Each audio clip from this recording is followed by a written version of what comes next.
We talked about a ton of games already, but let's get into it. There may be already some games on our list that we have already dived into, but our top five week one NFL games, I'm going to let you go first.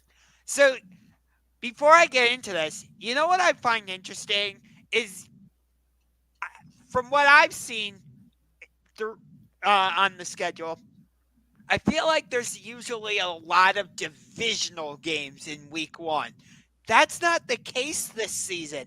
There's only three divisional matchups in week one. You you've got let me go through them. I know there's Houston and Indianapolis, Yep, you've got Houston, Indianapolis, Raiders, Chargers, and then the other one was Panthers, Saints. Panthers, Saints.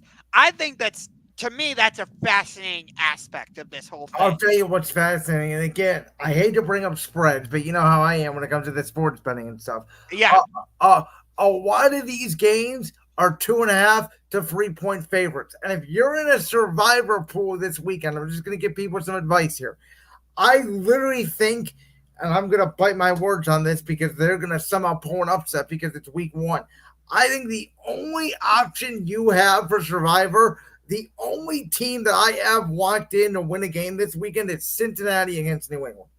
That's it. okay. So getting into my list, number one, this was kind of easy. You might think it's the team behind me, but no, I'm.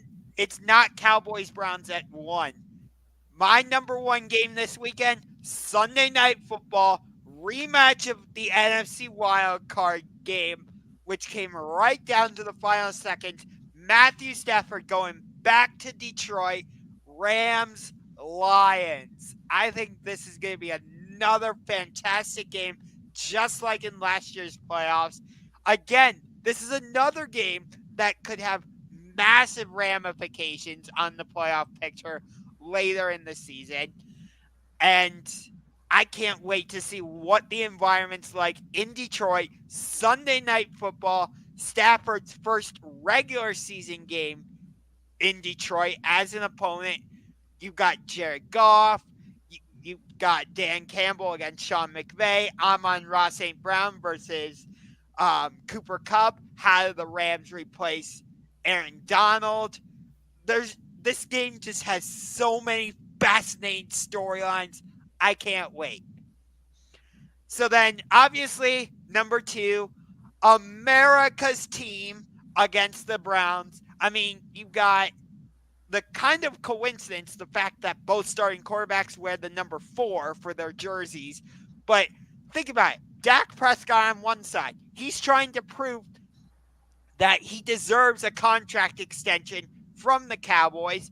Or on the flip side, he's trying to audition to be the starting quarterback for another team, whether it's the Titans or the Giants or maybe the Saints even.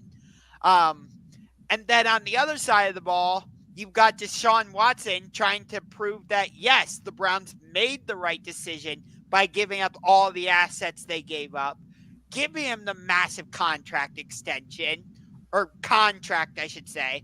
So you have all that. And then you have Micah Parsons against Myles Garrett. The fact that the Browns were willing to trade Amari Cooper for Brandon Ayuk. How does that factor into this game? Plus, you have the revenge factor of Amari Cooper against the Cowboys. So, again, I just look at the storylines in that game and it fascinates me. Number three might surprise you a little bit, but I'm going with Kyler Murray and the Arizona Cardinals against the Buffalo Bills. You and I both said the Cardinals could be a very feisty team this season. We both were saying that they could be a team that maybe factors into the NFC playoff picture down the stretch. Neither of us had them making the playoffs, but we both kind of said like they could be a team that affects the playoff picture. And then on the other side, you have Buffalo with Josh Allen. And how do they look on offense now? Do they stay with that run first game with James Cook? Do they go back to throwing the ball all over the yard? Who's their number one wide receiver now? How does Marvin Harrison look in his first game? So I like that game a lot. I'm gonna with number 4. I'm gonna go down to Florida. Jacksonville Jaguars, Miami Dolphins. This is another game where, like, we saw Jacksonville collapse at the end of the season. Can they bounce back and get back to where they were in 2022, I believe it was? You know, and then on the other side, Miami. It's not the early part of the season where we have questions about Miami. It's late in the season, but still, if the Dolphins want to put themselves on a path towards potentially getting home field advantage in the AFC playoffs, this could be a game that matters because, again, Jacksonville could be a factor in the AFC playoff picture. Miami could be a team that factors into the AFC playoff picture. So you have that game. And then at number 5, um, I'm going to the official debut of Caleb Williams, taking on the Tennessee Titans at home. You know that crowd's going to be hyped up in Chicago. Can Caleb Williams go out there and deliver? Or could it be like when the 2019 Browns took the field against the Tennessee Titans, coincidentally, and they had all the hype and all that? Again, not the same situation, but it feels like a fair comparison. Well, And they also had Freddie Boybin Kitchens as their head coach. okay, but again, it feels like a bit of a fair comparison, at least in my opinion. But, we saw what happened. The Browns in that game got whooped 43-13. So, do the Bears come out and, put on a show? Or do they come out and lay an egg and somehow allow Tennessee to steal that one?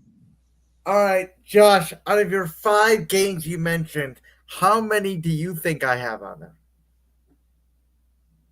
I mean, we were both talking about top 5, so I would think you would have at least 5.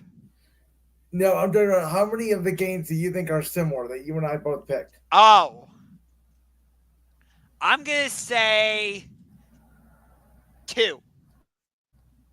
One. That's it. One game. 1. Okay. One game. And I'm going to be honest, I don't hate your list at all. It's going back to my previous point. It's why I said I think this week 1 is the strongest week 1 in the history of the National Football League. Because 4 of your games to me were very hard for me to weave off the list. There are so many fascinating games. I really couldn't pick 5, but I had to narrow it down to 5. So I'm going to start with the number 1 game. You know the game that's most important to me, obviously. Friday night in Brazil, Packers, Eagles. We talked about it a little bit earlier. We had the element of will the Philadelphia Eagles follow up a brand new season, or will it just carry over from the past season in terms of their collapse? Can Jordan Love and the Green Bay Packers prove me wrong, prove you right, follow up on the tremendous way they finished the season last, and potentially catapult their way to maybe even an NFC North title? Game number 2 was the game that you had first on your list. The only game we agree with. Rams, Lions. You already set the stage for it. Sunday Night Football. Jared Goff, Matthew Stafford again in Detroit. We both have the Lions making the Super Bowl this year. Do I say no more? The third game I have on my list is opening night. Ravens Chiefs. We talked about it in the A block of tonight's show. Lamar Jackson going up against Kansas City. Can Baltimore get the ghost of Andy Reid, Patrick Mahomes, to the Kansas City Chiefs, psyching out of their head from last year's AFC Championship debacle, which was one of the worst game plans Todd Monken, usually a very good offensive coordinator, had put together. 4 and 5 were very tough. I could have went with Jags Dolphins. I could have went with Bears and Titans. I could have went with Cowboys Browns.